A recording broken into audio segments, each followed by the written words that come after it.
Hello everyone, good morning to all. कैसे हैं आप सभी? उम्मीद करते हैं आप सब अच्छे होंगे। तो आज हम 31 दिसंबर 2025 जो 25 ईयर हमारा चल रहा है 2025, आज उसका लास्ट ईयर और इसकी हम द हिंदू की इम्पोर्टेंट न्यूज़ को कवर करने वाले हैं। तो ये हमारा daily the Hindu news analysis का सेशन रहता है। यहाँ पर हम यूपीएससी से रिलेटेड करंट अफेयर्स की न्यूज को कवर करते हैं, जिसमें polity, IR, history, art and culture, economy, science and tech, environment, geography भी इनके साथ एक बहुत ही मेजर सब्जेक्ट है। इनके जितने भी करंट अफेयर के यहाँ पर न्यूज आती रहती हैं द हिंदू न्यूज़पेपर में, उनको हम अच्छे से कवर कर लेते हैं ताकि किसी भी एग्जाम में आपको करंट अफेयर में कोई भी दिक्कत ना हो। तो हमने पहले हम आपको सिर्फ देते थे क्वेश्चन ऑफ द डे, लेकिन अब आपके लिए हमने एक चीज और ऐड की है, यह है वर्ड ऑफ द डे। हालांकि ये हमने आपको न्यू ईयर पर सरप्राइज देना था, लेकिन कोई बात नहीं, न्यू ईयर पर और भी बहुत कुछ है करने के लिए, आपको और भी बहुत सारा ढेरों यहाँ पर कंटेंट मिलने वाला है। तो आपके लिए आज का वर्ड्स ऑफ द डे क्या है? वर्ड ऑफ द डे आज का वर्ड है पेनोप्ली, PANOPLY, पेनोप्ली। तो इसका मीनिंग क्या है? A complete and impressive array. इसके सिनोनिम्स अगर हम देखें कि इसको किस तरह यूज कर सकते हैं, डिस्प्ले, एग्जिबिट, यानी कि इसको एक तरह से इसका मतलब हो सकता है प्रदर्शन। हिंदी अगर हम मीनिंग इसका निकालें तो प्रदर्शन। तो इसको इस तरह से यहाँ पर इसका यूजेज भी बताया गया। The government has promised a whole panoply of social and economy improvements. तो आपको आई थिंक इतनी इंग्लिश, आप बेसिक इतनी इंग्लिश जानते होंगे कि आपको इसका मीनिंग और ये सेंटेंस से आपको इसका यूज पता चल गया होगा। तो अगर हम इसका इंटरनेशनल फोनेटिक अल्फाबेट देखें तो ये है NEPLY। तो ये कुछ ऐसे है इंटरनेशनल लेवल पर इसका जो अल्फाबेट्स यूज किए जाते हैं। अब चलते हैं हमारे आज के question of the day, sorry, जो हमने कल आपको दिया था क्वेश्चन ऑफ द डे। यहाँ पर देखिए आपको क्वेश्चन क्या मिला था, which human anti rabies vaccine was reported to have a counterfeit batch and was removed from the shelves. कौन सी जो एंटी रेबीज वैक्सीन थी, यानी कि रेबीज की जो दवाई थी, वैक्सीन, उसको हटा दिया गया है? तो इसका बी ऑप्शन सही है, अभ्यारव। बी ऑप्शन बिल्कुल सही है। अब चलते हैं हमारी आज की न्यूज की तरफ। हमारी आज की न्यूज क्या आ रही है, देखिए। तो न्यूज देखिए क्या, ministry tells social media platforms to block obscene and pornographic content, यानी कि मंत्रालय ने सोशल मीडिया प्लेटफॉर्मों को अश्लील और पोर्नोग्राफिक सामग्री को ब्लॉक करने के आदेश दे दिए हैं। तो ये किस मिनिस्ट्री के द्वारा हुआ? Electronics and information technology ministry काफी इंपॉर्टेंट हो जाती है न्यूज, ऐसी न्यूज में। तो ये मेइती, MEITY, इसकी शॉर्ट फॉर्म है मेइती। तो इसको कहते हैं इलेक्ट्रॉनिक्स एंड इंफॉर्मेशन टेक्नोलॉजी। तो उसके द्वारा सोशल मीडिया ऑनलाइन प्लेटफॉर्म जितने भी है, उसमें जो भी अश्लील सामग्री होती है या फिर पोर्नोग्राफी, जितनी भी यहाँ पर कंटेंट आता है, उसको तुरंत ब्लॉक करना या फिर उसको तुरंत हटाने के आदेश जो है वो दे दिए गए हैं मिनिस्ट्री के द्वारा। तो इसका उद्देश्य क्या है कि इंटरनेट पर लगातार जो आपत्तिजनक सामग्री बढ़ रही है, यानी कि जिनका कुछ लोग जो है विरोध करते हैं, यानी कि जो एक तरह से सामाजिक दायरे से बाहर का कंटेंट उसको कहा जाता है, यानी कि पूरे समाज के सामने उसको ऐसे ही नहीं दिखाया जा सकता। तो उस पर जितनी भी आपत्तिजनक, जिस पर लोगों को आपत्ति रहती है, उस पर रोक लगाई गई है। खासकर आज का जो युवा है और बच्चे इस क्षेत्र में, यानी कि इस अगर हम देखें इन सभी कंटेंट में, तो उन पर बहुत बुरा असर पड़ सकता है और उनकी जो सुरक्षा है, इनकी सुरक्षा को सुनिश्चित करने के लिए ऐसा कदम उठाया जा रहा है।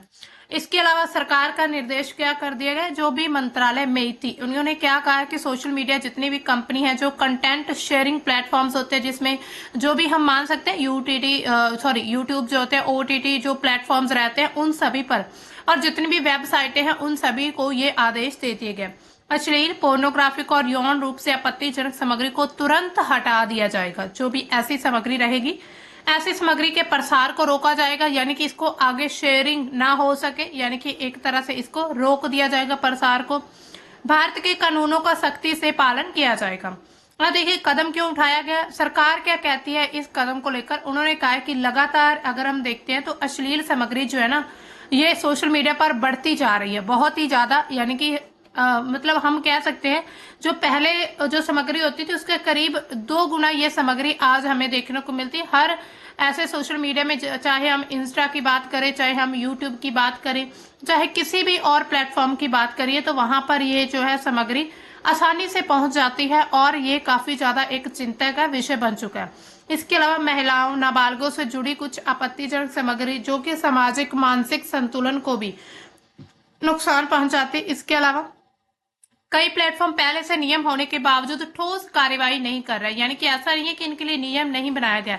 हालांकि जब कोई भी ऐसा कंटेंट शेयर किया जाता है तो उसके लिए कुछ नियम रहता है, लेकिन उनका फिर से भी पालन नहीं किया जा रहा ऐसे नियमों का। इसके अलावा कौन कौन से कानून लागू होते हैं भारत में, अगर हम देखें तो आईटी एक्ट 2000, आईटी एक्ट जो था 2000, इंटरमीडिएटरी गाइडलाइंस जो है, and digital media ethics code जो है आईटी, ये नियम 2021 का। प्लेटफॉर्म को गैर कानूनी कंटेंट की सूचना मिलने पर निर्धारित समय में हटाना अनिवार्य, यानी कि अगर मान लीजिए कोई भी ऐसा प्लेटफॉर्म है उसको ऐसे कंटेंट की सूचना मिल जाती है तो उसको तुरंत जो भी निर्धारित समय रहेगा उसके भीतर इस कंटेंट को यहाँ से हटाना होगा। नाबालिगों से जुड़ी जितनी भी अश्लील सामग्री है उसकी जीरो टॉलरेंस है, यानी कि जो भी नाबालिगों को लेकर ये ऐसी अश्लीलता की सामग्री हमें देखने को मिलती, कई बार ऐसी वीडियोज आ जाती है, ऐसी फोटोज आ जाती हैं, तो ऐसी जो सामग्री है उसको जीरो टॉलरेंस, यानी कि उसको बिल्कुल भी बर्दाश्त नहीं किया जाएगा, उसको तुरंत ही जो है हटा दिया जाएगा। इसके अलावा कंपनियों की क्या जिम्मेदारी है, जो सोशल मीडिया की कंपनी है इस चीज को लेकर कंटेंट मॉडरेशन को मजबूत कर दिया जाएगा, यानी कि अब जो अपना वो कंटेंट बनाती हैं जो कंपनियां, तो उनको एक तरह से मजबूत किया जाए कि ऐसा कोई भी पोर्नोग्राफी कंटेंट उसमें ना हो। इसके अलावा अगर मान लीजिए कंप्लेंट मिलती है तो तुरंत ही उस कंपनी को इस पर कार्रवाई करनी होगी। इसके अलावा ऑटोमेटेड टूल्स, मानव निगरानी से अश्लील कंटेंट की पहचान, यानी कि कुछ ऐसे ऑटोमेटिव इसमें टूल डाल दिए जाते हैं सोशल मीडिया में जहां पर पता चल जाता है कि कौन सी जो है ये अश्लील सामग्री है या फिर अश्लील कंटेंट है, तो इसी तरह उसको फिर हटा दिया जाएगा। कानून ना मानने पर, अगर मान लीजिए कोई भी कंपनी जो है लॉ का पालन नहीं करती है, लॉ रूल्स नहीं मानती है, तो उसके बाद क्या होगा, उसको उस पर जुर्माना यानी कि पेनल्टी लग सकती है, उस पर कार्रवाई की जा सकती है, कानूनी कार्रवाई भी हो सकती है, या फिर प्लेटफॉर्म को भी ब्लॉक किया जा सकता है। यानी कि अब जो कंपनियां हैं वो भी अपने प्लेटफॉर्म को बचाने के लिए इन सभी रूल्स का पालन करेंगी। आम लोगों पर क्या असर पड़ेगा अगर ऐसा होता है तो सोशल मीडिया पर अश्लील वीडियो पोस्ट की संख्या कम हो जाएगी। कोई भी वीडियो पोस्ट होता है उनकी संख्या अगर कम होगी तो लोगों तक ऐसा कंटेंट बहुत कम पहुंचेगा। इसके अलावा बच्चों के लिए इंटरनेट जो है वो सुरक्षित हो जाएगा, क्योंकि आज के समय पर अगर हम बच्चों के इंटरनेट की बात करें तो बच्चे, हालांकि उनको स्टडी के लिए भी ये सब जरूरी है, क्योंकि ऑनलाइन स्टडी हो चुकी जब से हमारा ये कोविड आया था भारत में। उसके बाद कोविड-19 के बाद से कुछ ऐसी मतलब प्रॉब्लम्स आई कि बच्चे जो है उनकी जो स्टडी पूरी ऑनलाइन हो चुकी थी, लेकिन इस ऑनलाइन स्टडी के चक्कर में बच्चे ऐसा कंटेंट, ऐसी चीजें भी देखने लगे जो उनके लिए सही नहीं थी। तो इन सभी चीजों को ध्यान में रखकर अब ऐसे नियम बनाए जा रहे हैं। इसके अलावा यूजर जो उसको भी आपत्तिजनक सामग्री शेयर करने से पहले कानूनी जिम्मेदारी समझनी होगी कि ऐसी कोई भी पोर्नोग्राफी वीडियो, फोटो कोई भी कहीं पर शेयर ना की जाए जो कि समाज के लिए खतरनाक हो। तो इसी तरह ये जो कदम है डिजिटल स्पेस को सुरक्षित करने के लिए, उसको जिम्मेदार बनाने के लिए, इसके अलावा मर्यादा में रहकर ही इसको एक तरह से दिशा देता है। इसमें क्या बताया गया कि अश्लील और पोर्नोग्राफी जो सामग्री, इसके लिए सोशल मीडिया पर कोई भी जगह नहीं है, यानी कि ऐसी सामग्री को बिल्कुल भी सोशल मीडिया पर बर्दाश्त नहीं किया जाएगा। अब चलते हैं हमारी नेक्स्ट न्यूज की तरफ। हमारी नेक्स्ट न्यूज क्या है, India is now the 4th largest economy centre. तो सेंटर के द्वारा क्या कहा गया कि भारत जो है अब जो है चौथी सबसे बड़ी अर्थव्यवस्था बन चुकी है। जीडीपी की वैल्यू अगर हम देखें तो वो क्या है, $4.18 ट्रिलियन हो चुकी है। इंडिया हैज सरपास्ड, जापान को सरपास कर चुका है, is poised to displace Germany from the 3rd rank in the next few years with the projected GDP of $7.3 trillion by 2030, it says। तो सेंटर क्या कहती है कि 2030 तक $7.3 ट्रिलियन की जीडीपी हो जाएगी भारत की, और फिर उसके बाद वो जर्मनी को भी रिप्लेस, यानी कि उन्होंने रिप्लेस किया, जापान को भी रिप्लेस कर देगा। तो इसी तरह ये दावा किया जा रहा है अभी जो अंतर्राष्ट्रीय आर्थिक अनुमान और भारत की जो तेज आर्थिक वृद्धि है उसके जरिए ये सब कुछ दावा किया जा रहा है। अब देखिए इसमें क्या कहा उन्होंने, इंडिया ने जो है जापान को सरपास कर चुका है, become the world 4th largest economy with the size of, यहाँ पर उन्होंने साइज बताया, यानी कि 4.18 ट्रिलियन डॉलर की इकोनॉमी बन चुकी है भारत में। इसके अलावा 2030 तक जो है 3rd लार्जेस्ट इकोनॉमी बनने का एक टारगेट रखा गया। With continue good growth numbers, India is also the world fastest growing major economy itself. उन्होंने कहा कि भारत जो है वो तेजी से बढ़ने वाली अर्थव्यवस्था है, यानी कि भारत की जो अर्थव्यवस्था वो तेजी से बढ़ रही है। इंडिया की रियल जीडीपी जो ग्रोथ है वो 8.2% रही है सेकेंड क्वार्टर 2025-26 के अगर फाइनेंशियल ईयर में देखें तो। इसी तरह 7.8 रही है फर्स्ट क्वार्टर में, एंड 7.4% जो है ये है 4th quarter of the fiscal में। इसके अलावा with GDP value at 4.18 trillion dollar, India has surpass Japan, ये वही बात ही उन्होंने लिखी है। यहाँ पर उन्होंने कहा US is the world's largest economy and China occupies the second spot, यानी कि सबसे फर्स्ट कौन आता है, पहले इकोनॉमी अगर हम देखें तो यूएस है, दूसरी है चाइना, और थर्ड जो है जापान। उसके बाद अब जो 4th बढ़ती जा रही, यानी कि अब जो है इंडिया का नाम इसमें शामिल कर दिया गया कि 4th पर इंडिया है, ठीक है। इसके अलावा जो हम अगर हम यहाँ पर पूरी ओवरऑल रैंकिंग की बात करें किस आधार पर है, तो ये जो है जीडीपी के नॉमिनल और कुछ आंकलन ऐसे भी किए गए जिसमें पीपीपी, ये वो वाला नहीं है पब्लिक प्राइवेट पार्टनरशिप, ये जो है परचेजिंग पावर पैरिटी पीपीपी, तो ऐसे कुछ अनुमान लगाया जा रहा है कि परचेजिंग पावर कितनी है, उसके जरिए ये जो है रैंकिंग तय की गई है। अंतरराष्ट्रीय संस्था जिसमें आईएमएफ, इसके अलावा जो भी विश्व बैंक की जो संस्थाएं हैं, वर्ल्ड बैंक जो है, उसके द्वारा अनुमान लगाया भारत की अर्थव्यवस्था जो लगातार तेजी से बढ़ रही है, तो ऐसे में ये चीज बताई जा रही है। अब देखिए तेजी से बढ़ने के कारण क्या है। सबसे पहला कारण क्या है, उच्च आर्थिक वृद्धि दर। हालांकि ये सिर्फ आंकड़े ही कहते हैं, आप इसकी जो रियलिटी है उसको भी ध्यान में रखिएगा, ठीक है। तो यहाँ पर क्या है, उच्च आर्थिक वृद्धि दर, यानी कि जो हमारी वृद्धि दर है वो लगातार बढ़ रही है, ठीक है। आर्थिक वृद्धि दर जो हम देखते हैं वो बढ़ रही है। तो इसमें क्या है, भारत दुनिया की सबसे तेजी से बढ़ने वाली अर्थव्यवस्था में शामिल हो चुका है। दूसरा कारण क्या है, मजबूत घरेलू मांग, यानी कि अगर हम यहाँ पर घरेलू मांग की बात करें तो सरकार का कहना है वो लगातार बढ़ती जा रही है घरेलू मांग, ठीक है। तो इसमें जो उपभोग है, उपभोग किया जा रहा है। इसके अलावा जो है निवेश, बुनियादी ढांचे पर खर्च जो है वो लगातार बढ़ा है। निवेश और जो बुनियादी ढांचा है उस पर खर्च बढ़ा है,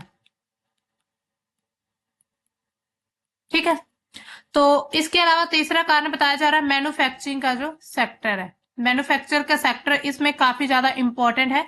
इसके अलावा सर्विस सेक्टर जो है वो हमारा सर्विस सेक्टर में काफी ज्यादा ग्रोथ बढ़ रही है लगातार ही। मेक इन इंडिया जो स्टार्टअप है, आईटी, डिजिटल अर्थव्यवस्था, ये सब का जो है काफी योगदान इसमें देखने को मिलता है।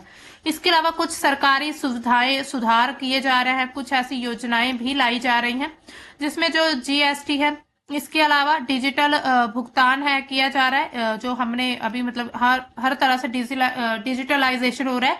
इंफ्रास्ट्रक्चर के प्रोजेक्ट हैं, पीएलआई जो स्कीम्स है, उन सभी को ध्यान में रखकर ये फैसला, यानी कि ये चीज देखी जा रही है कैसे ग्रोथ हो रहा है। भारत के लिए क्या महत्व इसका, पूरे विश्व स्तर पर जो लगातार साख है वो भारत की बढ़ती हुई नजर आ रही है। इसके अलावा विदेशी जो निवेशक है, इन्वेस्टर्स है, उनका भरोसा मजबूत हो रहा है कि भारत जो है वो लगातार जो है वहां पर मतलब भारत लगातार ग्रोथ कर रहा है। तो इट मीन्स कि इन्वेस्टर जो है यहाँ पर ज्यादा से ज्यादा इन्वेस्ट करेंगे भारत में। इसके अलावा विदेशी निवेशकों का भरोसा मजबूत होने के साथ ही रणनीतिक कूटनीतिक प्रभाव में वृद्धि हुई है। भविष्य में जो है 3rd लार्जेस्ट इकोनॉमी बनने का भी एक टारगेट रखा गया और ऐसा ही जल्द होने की संभावना जताई जा रही। 2030 तक ऐसा कहा जा रहा है कि भारत जो है वो 3rd लार्जेस्ट इकोनॉमी बन जाएगा। इसके अलावा सरकार का और क्या कहना है, यहाँ पर सरकार कहती है कि रैंकिंग के साथ यहाँ पर जो है एम्प्लॉयमेंट, यानी कि हम अगर रोजगार की बात करें तो रोजगार सृजन, आय की असमानता, गरीबी उन्मूलन, जितनी भी चुनौतियां हैं, हालांकि ये चुनौतियां अभी तक बनी हुई हैं, उनको भी यहाँ पर चुनौतियों को खत्म करना जरूरी है ताकि आर्थिक विकास का लाभ जो है वो सभी लोगों तक, यानी कि आम जनता तक भी पहुंच सके। तो सरकार के ये कुछ टारगेट रखे गए हैं। इसके साथ ही हालांकि जो ये उपलब्धि हुई है इसको समावेशी विकास में बदलना यानी कि अगली पीढ़ी में ऐसे ही बरकरार रखना है, ये एक बड़ी चुनौती है। अब चलते हैं नेक्स्ट, हमारा ये एडिटोरियल है। नेक्स्ट एडिटोरियल की बात करते हैं। तो दोस्तों ये एडिटोरियल हाल ही में जो अभी हुआ है, इंडिया और न्यूजीलैंड का फ्री ट्रेड एग्रीमेंट जो था उसको लेकर ये एडिटोरियल की बात यहाँ पर की जा रही है। The India New Zealand free trade agreement unlocking growth, यानी कि भारत और जो न्यूजीलैंड का ये जो मुक्त व्यापार समझौता हुआ है, इन्होंने विकास के द्वार खोले हैं, अनलॉकिंग द ग्रोथ। अब देखिए भारत और न्यूजीलैंड के बीच जो मुक्त व्यापार समझौता है उसकी जो वार्ताएं हैं, यानी कि उसके बीच उसको लेकर जो भी बातचीत चली है, यहाँ पर हम समझेंगे इसको, हाँ, जो भी बातचीत चल रही थी उसको लेकर वार्ताएं उन्हीं को कहते हैं। तो जो बातचीत है उसका उसको अगर हम एंडिंग देखें तो 22 दिसंबर 2025 को हुई है उसकी लास्ट बातचीत, जो कि पीएम नरेंद्र मोदी और न्यूजीलैंड के जो प्रधानमंत्री क्रिस्टोफर लक्सन उसके द्वारा घोषित किया गया। ये जो समझौता मात्र 9 महीनों में पूरा हुआ है, जो कि भारत के सबसे तेज व्यापार समझौते में से एक है। यानी कि अगर हम समझौते की बात करें तो भारत ने अगर किसी देश के साथ एफटीए समझौता करना होता है, फ्री ट्रेड एग्रीमेंट, तो उसको काफी लंबा समय चलता है। जैसे हम देख रहे हैं हमारा यूएस के साथ भी ऐसा एक चल रही है वार्ताएं उसको, लेकिन अभी तक वो जो वार्ताएं जो है वो पूरी नहीं हुई हैं। तो इसी तरह ये जो है सबसे कम समय लेने वाला समझौता हमारा बना है भारत और न्यूजीलैंड का। इसके अलावा वर्तमान में दोनों देशों के बीच द्विपक्षीय व्यापार लगभग $2 अरब का अभी चल रहा है। अगर हम प्रेजेंट की बात करें तो $2 अरब का यह समझौता अभी तक चल रहा है। इसके अलावा अगले 5 वर्षों में दुगना होने की संभावना, यानी कि ये करीब $4 अरब तक जो है होने की संभावना जताई जा रही है। हालांकि हो भी सकता और नहीं भी हो सकता, तो ऐसी संभावना है। इसके अलावा यह समझौता सिर्फ व्यापार को बढ़ावा नहीं देने वाला, बल्कि इसके साथ जो इन्वेस्ट रहेगा, सर्विस सेक्टर हमारा, इसके अलावा जो श्रम की गतिशीलता रहेगी, उन सभी में जो विकास है उसके नए अवसर ओपन होने के जो है चांसेस बहुत ज्यादा दिख रहे हैं भारत के लिए। ठीक है, तो अब देखिए जो समझौते की विशेषताएं क्या है, वो भारत के लिए काफी ज्यादा, भारत के लिए भी फायदेमंद है, हालांकि न्यूजीलैंड के लिए भी फायदेमंद ही है, तभी उन्होंने हमारे साथ ये एफटीए जो है ये साइन किया है, फायदेमंद है। इसके अलावा न्यूजीलैंड ने भारत के सभी निर्यातों पर शून्य शुल्क यानी कि जीरो टैरिफ लगाने की जो है घोषणा कर दी है, सुविधा दी है। इसके अलावा कपड़ा, चमड़ा, इंजीनियरिंग उत्पाद, दवाइयां, कृषि उत्पाद, घरेलू सजावट का सामान, श्रम, ज्ञान क्षेत्रों को विशेष रूप से मजबूत करेगा। इसके अलावा संवेदनशील क्षेत्र जिसमें हमारा जो डेयरी उत्पाद आते हैं, जो भारत का डेयरी है, इसके अलावा चीनी, जैसे कि जो शुगर वगैरह होती है, चीनी, और जो कुछ कृषि उत्पाद है उनको इन समझौते से बाहर रखा गया। यानी कि इन सभी क्षेत्रों में एक तरह से इन पर जीरो टैरिफ नहीं है, यानी कि इस पर जीरो टैरिफ नहीं है। इसके अलावा दूसरी तरफ न्यूजीलैंड अगले 15 वर्षों में भारत में $20 अरब के जो प्रत्यक्ष विदेशी निवेश यानी कि फॉरेन डायरेक्ट इन्वेस्टमेंट जो एफडीआई करने का सोच रहा है अगले 15 वर्ष में। ठीक है, $20 अरब का।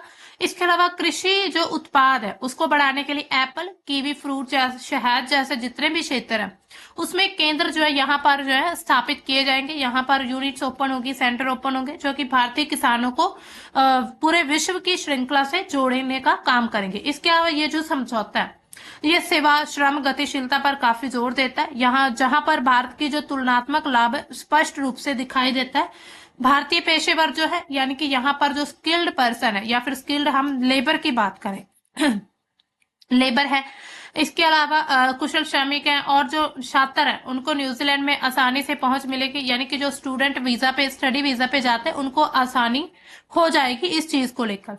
इसके अलावा जो स्वास्थ्य है, पारंपरिक चिकित्सा सेवा है, यानी कि जो हॉस्पिटैलिटी की जितनी भी फैसिलिटीज है उस पर पहले जो है वो एक कॉन्ट्रैक्ट हो चुका है, जो कि आयुर्वेद जैसे जो भारतीय क्षेत्र उनको बढ़ावा देगा। यानी कि आयुर्वेद भी अब जो है पूरे विश्व में एक तरह से भारतीय आयुर्वेद की जो प्रसार है पूरे विश्व में होने वाला है। अब देखिए रणनीतिक दृष्टि से समझौता कितना इंपॉर्टेंट है। तो भारत की जो व्यापार नीति है उसमें एक तरह से मेच्योरिटी को दर्शाता है कि कैसे भारत जो है अपनी जो व्यापार नीति है उसमें जो हमारी ट्रेड पॉलिसी है, भारत की ट्रेड पॉलिसी, उसमें ये मैच्योर होता जा रहा है भारत। तो ये कहा जा सकता है। इसके अलावा RCEP यानी कि क्षेत्रीय व्यापक आर्थिक साझेदारी के सभी सदस्य, यानी कि RCEP हमने कल भी बात की थी, इसमें जो चीन है उसको बाहर रखा गया। चीन इसमें बाहर है। चीन के बिना भी भारत जो है अब इस लेवल पर पहुंच चुका है, वो खुद फ्री ट्रेड एग्रीमेंट हो सकता है। तो चीन के अलावा सभी अब जो भारत के FTA हो चुके हैं, यानी कि फ्री ट्रेड एग्रीमेंट भारत जो वो साइन कर चुका है, जो कि व्यापार विविधीकरण डाइवर्सिफिकेशन करेगा। इसके अलावा फ्रेंड शोरिंग की दिशा में भी एक अच्छा कदम है। पूरे विश्व में जितनी भी अनिश्चितता उसके दौर में जहां कुछ संरक्षणवाद की तरफ मुड़ रहे हैं, वहीं पर यह समझौता जो भारत के लिए एक विश्वसनीय की तरह काम करेगा, संतुलित व्यापार साझेदार की तरह काम करेगा। तो इसी तरह Bharat New Zealand free trade agreement सिर्फ व्यापार संख्या में आगे जाकर निवेश साझा विकास की नींव रखता है, बल्कि भारत के लिए ये एक तरह से आत्मविश्वास का भी प्रतीक रहेगा, क्योंकि भारत जो है अब सिर्फ ट्रेड ना होकर, बल्कि मतलब इन देशों के साथ फ्री ट्रेड एग्रीमेंट यानी कि फ्री ट्रेड ना करके, बल्कि अपनी पहुंच को भी हर जगह आसान बनाने की कोशिश कर रहा है। तो इसी तरह भारत पर प्रभाव क्या पड़ने वाला है? सबसे पहले तो निर्यात में बहुत बढ़ोतरी हो सकती है, यानी कि अगर मान लीजिए कि हमारा जो 0 टैरिफ लगता है किसी भी उत्पाद पर जो न्यूजीलैंड में जाएगा, तो हमारा निर्यात ऑब्वियसली बढ़ेगा। इसमें कौन सा क्षेत्र रहेगा? दवाइयां होंगी, कपड़ा हमारे पास ज्यादा, चमड़ा, जूते, आभूषण, हस्तशिल्प, इसके अलावा इंजीनियरिंग का सामान जितना भी, ऑटोमोबाइल, समुद्री उत्पाद, ये सब बढ़ने वाले। इसके अलावा निवेश, रोजगार मिलेगा।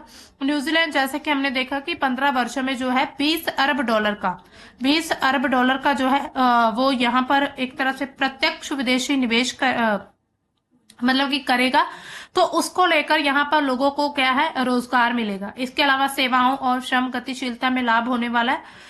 इसके साथ ही रणनीतिक लाभ भी रहेगा, और जो प्रशांत द्वीप समूह है, ओशेनिया की जितनी भी मार्केट है, उन सभी में भारतीय कंपनियां जो है वो अपने वहां पर यूनिट्स ओपन कर सकती हैं, यानी कि वहां पर इन्वेस्ट कर सकती हैं, जिससे भारत को भी यहाँ मतलब भारत को भी फायदा होगा। भारत की जो अर्थव्यवस्था है वो लगातार बढ़ती हुई नजर आएगी।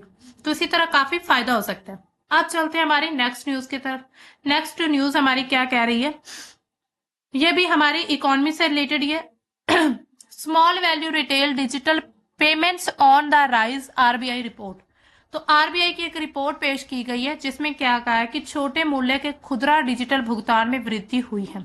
यानी कि हम रिटेल यहां पर बात करेंगे, रिटेल डिजिटल पेमेंट्स की।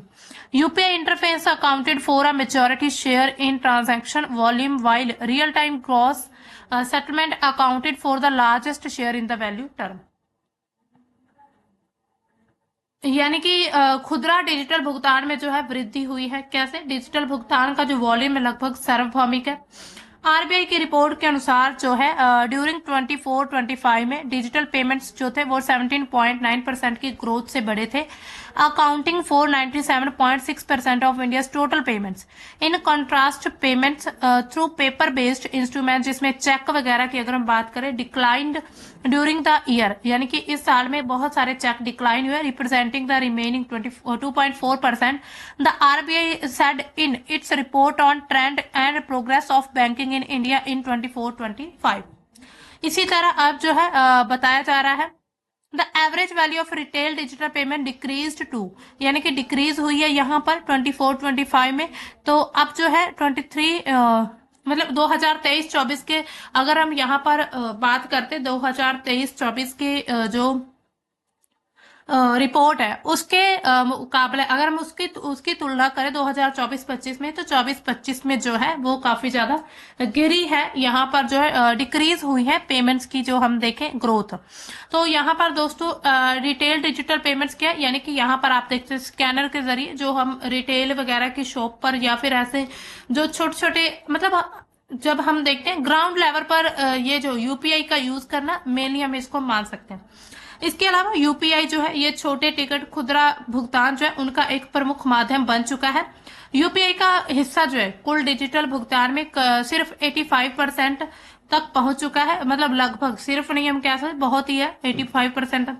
UPI में छोटे छोटे जो कारोबार है उनमें तेजी वृद्धि है, यानी कि छोटे जो है खुदरा लेन देन, जिसमें जो है 500 रुपए से कम भी जो लेन देन होता है वो भी पेटीएम के तहत। इसके अलावा UPI पर छोटे भुगतान जो है उसमें तेजी से लगातार बढ़ोतरी हो रही है, यानी कि UPI के जरिए जो है छोटे छोटे भुगतान करने उसमें लगातार वृद्धि देखी जा रही है। इसके अलावा औसत भुगतान मूल्य जो उसमें गिरावट भी देखी गई है।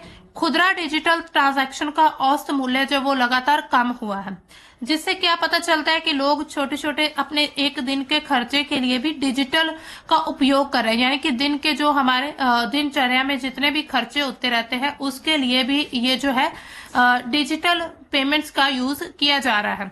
अब देखिए वृद्धि के कारण क्या है इसमें, तो सुविधा और 24/7 यानी कि एक तरह से आसान सुविधा उपलब्ध रहती है ऐसी पेमेंट्स की। इसके अलावा 24/7 ये जो है उपलब्ध रहता है यूपीआई। इसके साथ ही व्यापक नेटवर्क क्यूआर कोड स्वीकृति, यानी कि अब जो क्यूआर कोड है वो एक्सेप्टेबल बन चुका है। अब जो है अगर किसी के पास मान लीजिए कैश नहीं है या फिर कैश वैसे ही मार्केट में बहुत कम रहता है, तो अब कैश ना होने के कारण वो क्या करता है, क्यूआर कोड स्कैन करता है और जितनी पेमेंट चाहे वहां से कर सकता है। इसके अलावा रिजर्व बैंक की कुछ नीतियां ऐसी हैं कि छोटे मूल्य के जो लेन देन है उसको बढ़ावा दिया जाए और नए फीचर्स भुगतान प्रणाली में काफी सुधार देखा गया। यूपीआई लाइट, जो डेलीगेटेड पेमेंट्स, इन सभी के माध्यम से।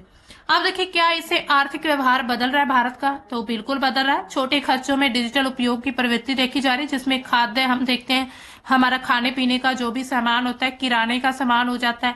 इसके अलावा दवाइयां रहती हैं, टॉलीवुड या फिर किराने जैसी जो रोजमर्रा की जिंदगी है उसमें भी हम डिजिटल पेमेंट्स का यूज कर रहे थे। इट मीन्स जो है भारत एक तरह से डिजिटलीकरण की तरफ बढ़ता जा रहा है। नगद लेन देन की तुलना में डिजिटल भुगतान का हिस्सा लगातार बढ़ रहा है, जिससे अर्थव्यवस्था में कैश से कैशलेस की तरफ बढ़ोतरी हो रही है। यानी कि एक तरह से पहले इतना कैश होता था, अब जो कैश टू कैशलेस बनते जा रहे हैं हम, यानी कि हमारे पास जो कैश बहुत ही कम रहता है। तो इसी तरह यहाँ पर देखा जा रहा है डिजिटल भुगतान वॉल्यूम में जो है 99.8% जो टोटल ट्रांजैक्शन जो है वो डिजिटल ट्रांजैक्शन के माध्यम से, डिजिटल मेथड के माध्यम से की जाती है। तो आप अनुमान लगा सकते हैं इससे। अब चलते हैं नेक्स्ट न्यूज की तरफ हमारे। ये नेक्स्ट न्यूज क्या आ रही है, China fires missiles on second day of live fire military drills around Taiwan. तो हम सभी को पता है कि चाइना और ताइवान के जो कॉन्फ्लिक्ट्स लगातार चलते आ रहे हैं, तो इसी तरह जो ताइवान के पास चीन का एक सैन्य अभ्यास चल रहा था, उसमें जो है दूसरे दिन चीन ने अब जो वहां पर मिसाइलें दागी। तो कुछ ये भी कहा जा रहा है कि जो चीन है ये अभ्यास इसी वजह से कर रहा है ताकि आने वाले समय में, यानी कि कुछ ही समय बाद जो है ये ताइवान पर अटैक करने वाला है चाइना।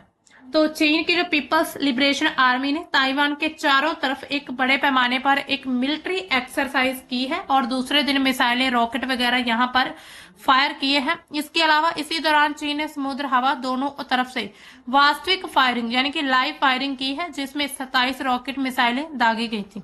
इनमें मिसाइलें कहीं पानी में गिरी, कुछ ताइवान के समुद्री इलाकों के करीब पहुंच चुकी थी। अब देखिए अभ्यास का पैमाना कितना बड़ा था। तो चीन ने करीब 130 से अधिक सेनानी विमान, नौसैनिक जहाज, मिसाइल लॉन्चिंग सिस्टम ताइवान के पास तैनात कर दिया, जिससे ये कहा जा रहा है कि अब ताइवान और चीन का युद्ध होने वाला है। यह जो अभ्यास है हवाई, समुद्री, भूमि बलों को एक साथ जोड़ेगा, जिसमें पहचान, चेतावनी, प्रत्यर्पण, मारक क्षमता, समुद्री लक्ष्यों पर भी हमला शामिल है। इसके अलावा चीन का उद्देश्य क्या है, चीन की सरकार का क्या कहना है कि अभ्यास जो ताइवान में स्वतंत्रता की प्रवृत्ति और जो बाहरी हस्तक्षेप को रोकने के लिए किया जा रहा है, यानी कि यहाँ पर कोई भी बाहरी हस्तक्षेप, जिसमें यहाँ पर स्पेशल उन्होंने यूएसए को कहा है, उनका कोई भी हस्तक्षेप इसमें ना हो। चीन क्या कहता है कि ताइवान उसका हिस्सा है और उसको अपने मतलब उस पर वो अपना कब्जा करके रहेगा। अब देखिए ताइवान की प्रतिक्रिया क्या है। तो ताइवान ने इसे मिसाइल दागने, अभ्यास को कंटिन्यू करने, प्रदर्शनवादी उत्तेजक, क्षेत्रीय शांति के लिए इसको खतरा बताया। ताइवान की जो सेना है वो काफी हाई अलर्ट पर अभी लगी हुई है। इसके अलावा जो नागरिक विमानन, इसके अलावा अगर हम देखें जो है हाई अलर्ट पर है। इसके अलावा नागरिक विमानन, जल परिवहन पर असर पड़ सकता है, क्योंकि जो अभ्यास क्षेत्र के आसपास के जितने भी एयरलाइंस, जहाज, वो सभी इससे काफी ज्यादा इफेक्ट हुए हैं। इसके अलावा ताइवान के राष्ट्रपति क्या कहते हैं कि तनाव बढ़ाए बिना अपनी संप्रभुता की वो रक्षा करने वाले हैं। तो अब देखिए इसी तरह चीन की जो PLA आर्मी है वो लगातार धीरे धीरे ताइवान के क्षेत्र में बढ़ती हुई नजर आ रही है। तो इससे क्या है, वहां पर जो तनाव है वो भी बहुत मतलब एक तरह से बहुत ही ज्यादा बढ़ रहे हैं। इसके अलावा अमेरिका, बाकी देश क्या कहते हैं, अमेरिका ने चीन की इस अभ्यास को गंभीरता से देखा और अमेरिकी राष्ट्रपति ने कहा है कि ये मतलब चिंतित है, हालांकि इतना भी ज्यादा उन्होंने चिंतित नहीं बताया इसको। इसके अलावा यूरोपीय संघ, बाकी देश जो है चीन को संयम बरतने की सलाह दे रहे हैं कि कहीं भी आप ये ऐसा ना हो कि आप ऐसे जल्दबाजी में या फिर किसी भी तरीके से जो है ताइवान पर आप अटैक कर दें। तो ये कुछ देशों के द्वारा यानी कि यह कहा जा रहा है, उसको थोड़ी सलाह दी जा रही चीन को, हालांकि चीन किसी की सलाह नहीं मानने वाला। अब देखिए ताइवान के आसपास जो चीन का सैन्य अभ्यास है उसको थोड़ा समझते हैं। अब मान लीजिए ये जो है हमारा ताइवान, हमारा तो नहीं खैर, ये जो ताइवान है और यहीं पर जो है ये चीन है। ये इमेजिन करिएगा मैप, ये चीन है और ये जो है ताइवान। अब इसके नॉर्थ में देखिए, नॉर्थ में युद्धपोत यहाँ पर यू है पूरा, ये जो पूरा है साउथ चाइना सी है। तो इसमें जो है युद्धपोत, इसके अलावा लड़ाकू विमान, ताइवान की जो राजधानी है ताइपे उसके नजदीक उस पर यानी कि दबाव बनाने की कोशिश की जा रही। इसके अलावा ईस्ट में अगर हम देखें यहाँ पर, तो ये काफी ज्यादा इलाका अहम है ताइवान के लिए। यहाँ पर मिसाइलें, रॉकेट फायरिंग, ये सब कुछ यहाँ पर एक्सरसाइज की जा रही है। ताइवान को बाहरी मदद मिलने से रोका जा रहा है, यानी कि जैसे कि अमेरिका, क्योंकि जब हम इस वर्ल्ड के मैप को देखते हैं तो यहाँ पर जब हम देखते हैं ये हमारा साउथ चाइना सी है, पूरा हमारा जो साउथ ईस्ट एशिया, और यहीं पर जो हमारा है नॉर्थ अमेरिका और यहाँ पर साउथ अमेरिका। तो यहीं पर अमेरिका से ताइवान को हेल्प मिल सकती है, लेकिन चीन इस चीज को रोकना चाहता है। इसके अलावा साउथ की तरफ यहाँ पर अगर हम देखें तो आपको आई थिंक आपको डायरेक्शंस पता होंगी, नॉर्थ, साउथ, ईस्ट और ये है वेस्ट। तो साउथ में क्या है, समुद्री मार्ग जो है उसको निशाना बनाया जा रहा है, तेल व्यापार सप्लाई रोकने का एक अभ्यास किया जा रहा है। इसके साथ ही वेस्ट में अगर हम देखें, यहाँ पर वेस्ट में क्या हो रहा है, ताइवान और चीन के बीच जो है जलडमरू मध्य यहाँ पर है, यहीं पर सॉरी ये जो ताइवान है ना इतना ज्यादा दूर नहीं है, एक मिनट ना, हाँ तो ताइवान यहीं पर है, ताइवान यहीं नजदीक है चाइना के थोड़ा। तो यहाँ पर आप देख सकते हैं तो यहीं पर जलडमरू मध्य जो बना उसके बीच यानी कि जो चीन है यहाँ पर भी अपनी मिलिट्री सेना खड़ी कर रहा है। यहाँ सबसे ज्यादा फाइटर जेट नौसेना की गतिविधियां देखी जाती हैं। अब देखिए ताइवान चीन का जो विवाद अगर हम देखें थोड़ा, ये 1949 से ही चला आ रहा है। चीन में गृह युद्ध हुआ था उस समय पर, कम्युनिस्ट पार्टी ने चीन पर कब्जा कर लिया था। जो पुरानी सरकार थी उस समय पर वो भागकर ताइवान चली गई थी। जब उन पर मतलब अटैक हुआ तो वो ताइवान पर चली गई। फिर 1950 का 70 का दशक आता है, ताइवान खुद को एक अलग देश की तरह मान्यता देता है, अलग देश की तरह चलाता है। अमेरिका ने ताइवान को सुरक्षा दी थी चीन से। इसके अलावा 1971 में क्या होता है, संयुक्त राष्ट्र में चीन की सीट जो होती है वो बीजिंग को मिल जाती है। इसके अलावा ताइवान को यूएनए से बाहर कर दिया जाता है। फिर 1990 के बाद क्या होता है, ताइवान में एक बहुत ही अलग लोकतंत्र मजबूत हो जाता है, अपनी सेना, राष्ट्रपति, संविधान सब कुछ अपना बना लिया जाता है और ताइवान एक नए देश की तरह उभरता है। 2016 से अब तक ताइवान में बहुत सी ऐसी सरकारें आई जो चीन से दूरी चाहती हैं, यानी कि हर सरकार यही चाहती है कि हम चीन से दूर रहें। अगर चीन से वो नजदीकियां बढ़ाते हैं तो चीन जो है वो ताइवान पर फिर से कब्जा कर सकता है। इसके अलावा चीन जो है वो हमेशा से ही ताइवान को अपना हिस्सा मानता है, और हालांकि चीन ताइवान के साथ साथ भारत का भी कुछ एरिया जिसमें अरुणाचल प्रदेश, उधर हम लद्दाख का क्षेत्र देखते हैं, तो उन सभी को भी चीन अपना हिस्सा ही मानता है। इसके अलावा यह अभ्यास इतना गंभीर क्यों है, पहली बार इतने बड़े पैमाने पर ये लाइव मिसाइलों की फायरिंग की गई ताइवान को चारों तरफ से घेरने के लिए। ये एक तरह से रिहर्सल चल रही है चीन की। इसके अलावा अमेरिका चीन के टकराव का खतरा यहाँ पर लगातार बना हुआ है, क्योंकि जो अमेरिका है वो कहीं ना कहीं जो है ताइवान को सपोर्ट करता है। तो इसी वजह से जो चीन है उसको ये चीज अच्छी नहीं लगती। चीन ये चाहता है कि अब मेरे इलाके में कोई और देश क्यों आए, वो भी इतने बड़ा जो ग्लोबल एक तरह से पोलर है, एक बहुत बड़ा मतलब बहुत बड़ी कंट्री जैसे कि यूएस, तो ऐसे देश को आने से रोकता है। तो ये थी हमारी आज की न्यूज, इतनी ही थी फिलहाल। तो अब आपके लिए आज का क्वेश्चन ऑफ द डे क्या है, क्वेश्चन है the index of industrial production growth IIP हमने कल ही किया था, रीच 25 मंथ हाई ऑफ इन नवंबर में मतलब कहां तक पहुंच चुका है आईआईपी भारत का।